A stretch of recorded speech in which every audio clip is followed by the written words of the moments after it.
J'aimerais te dire aujourd'hui, attention à l'infiltration. Et peut-être c'est ton cas, et tu dis oui, les autres sont heureux, mais moi, nan, nan, et tu commences à te plaindre. L'infiltration commence à se voir quand tes paroles commencent à refléter ce qui se passe à l'intérieur de ton cœur. Attention, danger. Mon frère, ma soeur, ne laisse pas traîner ce genre de choses dans ta vie parce que ça va t'atteindre et atteindre même ton entourage. Ne sois pas comme ceux qui commencent à détruire leur vie eux-mêmes par leurs propres paroles. Ne jette pas une malédiction sur toi-même de cette manière-là. Mon frère, ma soeur, refuse cette prison aujourd'hui au nom de Jésus. Appuie-toi sur la parole. Dieu est avec toi. Qui sera contre toi? Et sois renouvelé dans tes pensées.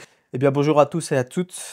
Psaume 73, versets 21 à 26 en français courant. Quand j'étais plein d'amertume, choqué jusqu'au plus profond de moi-même, j'étais stupide. Je n'y comprenais rien, comme une vraie bête devant toi. Pourtant, je suis toujours avec toi. Tu m'as saisi la main droite, tu me conduis selon ton plan, et tu me recevras avec les honneurs. Au ciel, qui me viendra en aide sinon toi? Et ici-bas, que désirer puisque je suis avec toi? Mon corps peut s'épuiser, mon cœur aussi, mais mon appui, mon bien le plus personnel, c'est toi, Dieu pour toujours. Amen. J'aimerais te dire aujourd'hui, attention à l'infiltration. Je ne sais pas si tu as déjà vu ça dans une maison ou dans ta maison, peut-être c'est ton cas en ce moment, je ne te le souhaite pas, mais ça arrive que, eh bien, on ait des infiltrations d'eau.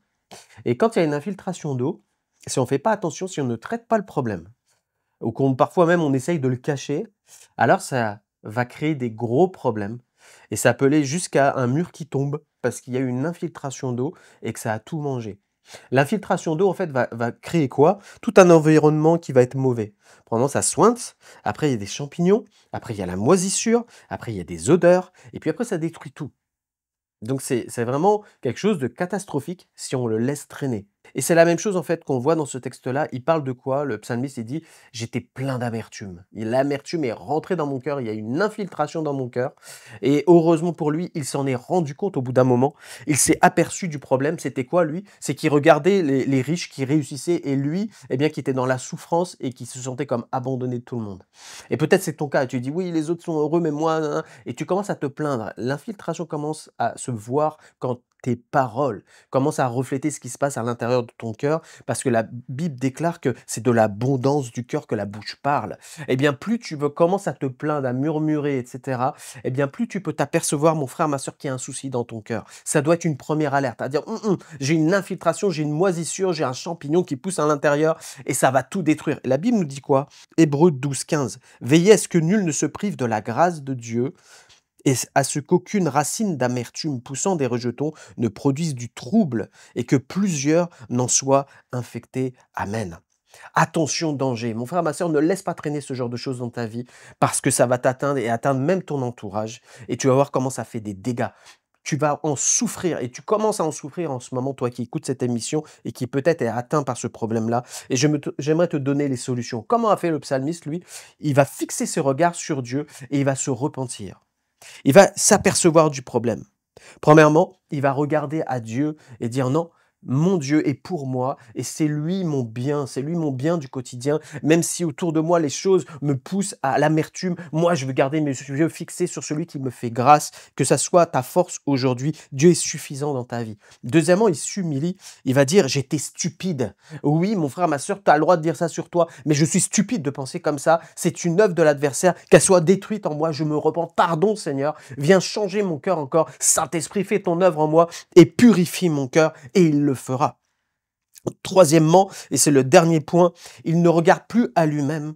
Il ne regarde pas à ce qui se passe autour de lui, mais il regarde toujours Dieu, à dire Dieu est pour moi pour toujours. Il a un plan pour ma vie et je veux y marcher, je veux pas la rater. Je veux pas dévier. Ne t'en détourne ni à droite ni à gauche, dira Dieu. Ne te détourne pas de ma parole parce que je suis avec toi. Tu vas réussir dans tes entreprises. Ne t'inquiète de rien. Chasse les murmures et les plaintes et avance. Ne sois pas comme ceux qui commencent à détruire leur vie eux-mêmes par leurs propres paroles. Ne jette pas une malédiction sur toi-même de cette manière-là, mais avance avec la parole de Dieu. Dieu est avec toi et que ton cœur soit protégé et blindé parce que Dieu ne change pas. Et le dernier point avant la prière, juste un exemple, de Jérémie quand il était en prison. La Bible nous dit, Lamentation 3, 14, 15, « Je suis pour tout mon peuple un objet de raillerie, chaque jour l'objet de leurs chansons. Il m'a rassasié d'amertume, il m'a enivré d'absinthe. » Ça va être sa première déclaration, il se plaint. Mais la deuxième déclaration, et c'est ce qui va le sauver, il va dire, eh bien, Lamentation 3, 21, 22, « Voici ce que je veux repasser en mon cœur. Ce qui me donnera de l'espérance, les bontés de l'Éternel, eh bien, ne sont pas épuisées, ses compassions ne sont pas à leur terme. Elles se renouvellent chaque matin. Oh, que ta fidélité est grande, Seigneur. » Et c'est ce qui va sauver son âme de l'amertume et de la prison de l'amertume. Il était déjà dans une prison physique, mais lui, il a refusé la prison de l'amertume. Mon frère, ma sœur, refuse cette prison aujourd'hui au nom de Jésus. Appuie-toi sur la parole. Dieu est avec toi. Qui sera contre toi? Et sois renouvelé dans tes pensées, renouvelé dans ton cœur, renouvelé dans ta joie, renouvelé dans ta foi, et que cette infiltration maintenant soit guérie dans ton cœur, et que tu sois quelqu'un eh bien qui soit purifié et qui respire l'air eh bien du Saint-Esprit dans ta vie. Que Dieu te bénisse, et je vais prier. Seigneur, merci pour ta parole. Seigneur, je prie pour ceux qui sont infiltrés aujourd'hui. Seigneur, je prie pour qu'ils puissent s'en rendre compte, Seigneur, se repentir et changer d'état d'esprit en s'appuyant sur toi. Père, je prie pour qu'ils soient purifiés, pardonnés, sanctifiés et renouvelés par le Saint-Esprit. Merci, Seigneur, parce que tu les renouvelles aujourd'hui. Seigneur, mon Dieu, merci. Gloire à toi, Jésus. Amen. Que Dieu vous bénisse. On se retrouve la prochaine fois.